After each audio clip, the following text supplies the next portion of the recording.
एक बार महान वैज्ञानिक अल्बर्ट आइंस्टाइन ने कहा था, तर्क यानी लॉजिक आपको ए से बी तक ले जाएगा, लेकिन इमेजिनेशन आपको ब्रह्मांड के किसी भी छोर तक कभी भी ले जा सकती है।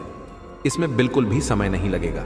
हमारा ब्रह्मांड काफी बड़ा है, इतना बड़ा है कि इसके एक हिस्से से दूसरे हिस्से तक पहुंचने में प्रकाश की गति से चलने पर आपको 93 अरब साल लग जाएंगे, यानी आपकी आने वाली अरबों खरबों जनरेशन बीत जाएगी, पर आप ऑब्जर्वेबल यूनिवर्स को एक्सप्लोर नहीं कर पाओगे। ऐसे में अनंत ब्रह्मांड को एक्सप्लोर करने की तो आप कल्पना भी नहीं कर सकते। पर दोस्तों, आज हम अपनी कल्पना से ही अनंत ब्रह्मांड को एक्सप्लोर करने वाले हैं और इस सैर में आपको बहुत कुछ जानने को मिलेगा। इसलिए कुर्सी की पेटी बांध लीजिए, क्योंकि स्पेस वेदर बिगड़ने वाला है। दोस्तों, अनंत ब्रह्मांड की सैर करने के लिए हम अपनी कल्पना की उड़ान भरने वाले हैं, लेकिन साथ ही हम अपनी कल्पना को लॉजिक की डोर से बांधे रखेंगे ताकि हम यूनिवर्स की सही जानकारी हासिल कर सकें। ब्रह्मांड की अनंतता को जानने के लिए हमें पृथ्वी से ब्रह्मांड के अंतिम छोर तक जाना पड़ेगा।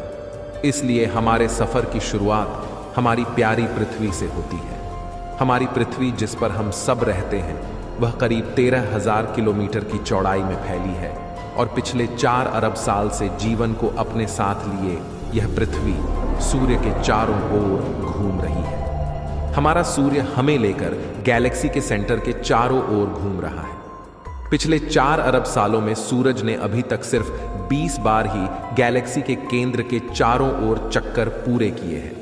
ऐसे में आप समझ सकते हो कि गैलेक्सी कितनी बड़ी है। अगर हम पृथ्वी से सूरज की तरफ चलें तो हमें 15 करोड़ किलोमीटर की दूरी तक चलना पड़ेगा। एक इंसान के पैदल चलने की स्पीड लगभग 5 किलोमीटर प्रति घंटे की है। अगर एक नॉर्मल आदमी सूरज तक पैदल यात्रा कर पाए तो उसे 3,425 साल लगेंगे सूरज तक पहुंचने में।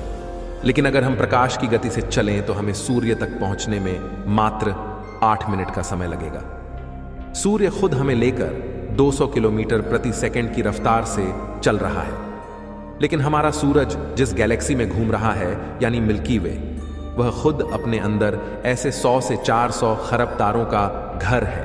और यह इतनी बड़ी है कि इंसानों द्वारा बनाए गए सबसे तेज ऑब्जेक्ट यानी पार्कर सोलर प्रोब, जो कि लगभग 7 लाख किलोमीटर प्रति घंटे की रफ्तार से चलता है, उसे इस गैलेक्सी को इसे पार करने में 20 लाख साल का समय लगेगा और सबसे तेज यानी प्रकाश की गति से 1 लाख साल का समय लग जाएगा।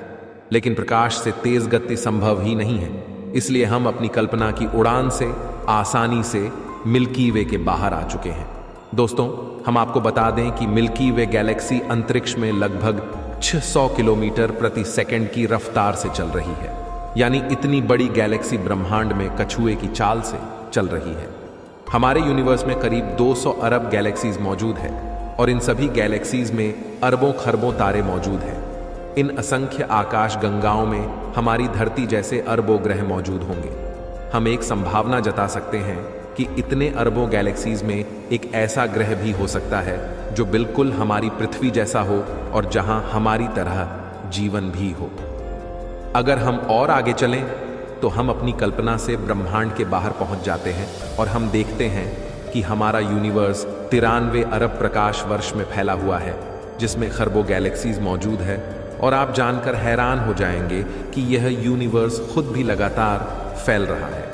हम इंसान इसे ऑब्जर्वेबल यूनिवर्स कहते हैं, यानी कि हमारी धरती से हम जितनी दूर तक ऑब्जर्व कर सकते हैं वह ऑब्जर्वेबल यूनिवर्स है।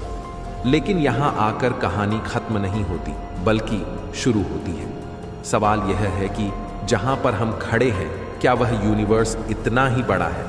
क्या इससे आगे कुछ नहीं है? वैज्ञानिकों के अनुसार हमारा यूनिवर्स ऑब्जर्वेबल यूनिवर्स से 250 गुना ज्यादा बड़ा हो सकता है। दोस्तों, अभी तक हम ब्रह्मांड को इससे आगे नहीं जान पाए हैं, लेकिन सवाल यह है कि यूनिवर्स के बाहर क्या है? क्या यह यूनिवर्स खुद अनंत है, यानी इससे बाहर कुछ नहीं बल्कि यह यूनिवर्स खुद अनंत है, या फिर इसके आगे और भी ऐसे कई यूनिवर्स हैं, यानी मल्टीवर्स? वैज्ञानिकों के अनुसार यह संभव है कि हमारे जैसे और भी कई यूनिवर्स हो सकते हैं, यानी हम सब मल्टीवर्स में रहते हैं। अगर हम सब मल्टीवर्स का हिस्सा है तो हम एक ऐसी रियलिटी में रहते हैं जहां अनंत संभावनाएं हैं, यानी एक अनंत ब्रह्मांड, जहां बुलबुलों के जैसे दिखने वाले अनेकों ब्रह्मांड मौजूद हैं और अनंत में तैर रहे हैं। लेकिन जब हम इस अनंत की बात करते हैं तब हमारे सामने एक ऐसी सच्चाई आती है जो आपके होश उड़ा देगी। एक अनंत ब्रह्मांड के होने का मतलब है संभावनाओं का ही खत्म हो जाना, क्योंकि संभावना सीमित क्षेत्र में होती है, अनंत में नहीं। जब अनंत की बात आती है तो आप सिर्फ ये सोचकर रह जाते हो कि अनंत वही है जिसका अंत नहीं। लेकिन आज आप अनंत को फील करने वाले हैं कि इसका असली मतलब क्या है। यह आपको डरा भी सकता है और आपकी आंखें खोल भी सकता है। दोस्तों, ब्रह्मांड के अनंत होने का मतलब यह है कि अनंत ब्रह्मांड में हर प्रकार की चीज मौजूद है। अनंत ब्रह्मांड में हमारी पृथ्वी जैसी दिखने वाली एक नहीं बल्कि अनंत पृथ्वियां मौजूद होंगी। न सिर्फ दिखने में समान बल्कि हूबहू ऐसी पृथ्वी जिस पर बिल्कुल हमारी पृथ्वी पर रहने वाले लोग और सभी देश मौजूद हो। जैसी रियलिटी पृथ्वी पर है, चाहे वो हर इंसान की पूरी जिंदगी की कहानी हो, वैसी अनंत पृथ्वियां वास्तव में होंगी जिनमें रहने वाले लोगों की जिंदगी पूरी तरह आपसे मिलती हो। मतलब न सिर्फ आपसे दिखने में समान बल्कि उनकी जिंदगी में भी वही चल रहा हो जो आपकी जिंदगी में है। लेकिन इसी के साथ इसकी अलग वैरायटी भी अनंत में मौजूद होगी। यानी अगर आप किसी मिशन में फेल हो गए हो तो इस अनंत में कहीं किसी कोने में आपका एक वर्जन उस मिशन में सक्सेसफुल भी हो रहा है। यानी आपके मिशन का अचीव होना संभव है, न कि असंभव, क्योंकि किसी यूनिवर्स में आपका ही एक डिफरेंट वर्जन उसे अचीव कर पा रहा है। अनंत की एक दूसरी सच्चाई है कि आपके ही जैसे दिखने वाले अलग अलग प्रकार के वर्जन अनंत में मौजूद होंगे। यानी आपके छोटे, बड़े, लंबे और पतले वर्जन भी यूनिवर्स में मौजूद होंगे। हो सकता है आपका एक वर्जन किसी यूनिवर्स में डॉक्टर है तो किसी यूनिवर्स में एक्टर। इस तरह आपकी ही अलग अलग वैरायटी दुनिया में मौजूद होगी। अनंत का एक और सच ये है कि जिन फिल्म्स को आप देखते हैं और जिनमें बताया जाता है कि इनका वास्तविकता से कोई संबंध नहीं, वह अनंत में जाकर सच हो सकती है। कम से कम उनका कुछ भाग कहीं किसी दुनिया में मौजूद रियलिटी हो सकती है। पृथ्वी पर इतिहास की जिन किताबों को आपने पढ़ा, वह इतिहास कहीं किसी अनंत दूरी पर मौजूद ग्रह पर वर्तमान में घटित हो रहा है। यानी अनंत ब्रह्मांड होने का मतलब है अनंत रियलिटीज का एग्जिस्ट करना। यहां आप जानकर हैरान हो सकते हैं कि अनंत में हमारा पास्ट, प्रेजेंट और फ्यूचर कहीं ना कहीं इसी समय एक साथ अस्तित्व में है। यानी जो आपका पास्ट है वो कहीं पर प्रेजेंट है और जो आपका फ्यूचर है वो कहीं किसी अनंत कोने में प्रेजेंट है। लेकिन अगर हम बात करें अनंत ब्रह्मांड में जीवन की, तो न सिर्फ अनंत में जीवन होगा बल्कि विचित्र प्रकार की इंटेलिजेंट लाइफ भी अनंत में मौजूद होगी। क्योंकि हमारी धरती पर जिस तरह लाइफ का इवोल्यूशन हुआ है, उसी तरह किसी अन्य ब्रह्मांड में इवोल्यूशन ने विचित्र प्रकार के जीवों को जन्म दिया होगा। अनंत ब्रह्मांड में ऐसा ग्रह भी होगा जहां चींटी के अंदर इंटेलिजेंस हो और इंसानों में इंटेलिजेंस ना हो, या फिर एक ऐसा ब्रह्मांड भी होगा जहां गधे में इंटेलिजेंस हो, क्योंकि अनंत में हर संभावना मौजूद होगी। अनंत ब्रह्मांड में ऐसे जीव भी होंगे जो हमसे ज्यादा इंटेलिजेंट हो, जिनके सोचने की क्षमता हमसे काफी अधिक और काफी तेज हो, जिस वजह से वो इतने पावरफुल भी हो सकते हैं कि वो अपने सूर्य की पूरी ऊर्जा का उपयोग कर पा रहे हो या एक गैलेक्सी की पूरी ऊर्जा का उपयोग करने में सक्षम हो। अनंत में ऐसे जीवों ने समय को भी समझ लिया होगा और वे एक ब्रह्मांड से दूसरे ब्रह्मांड में जाने में सक्षम होंगे।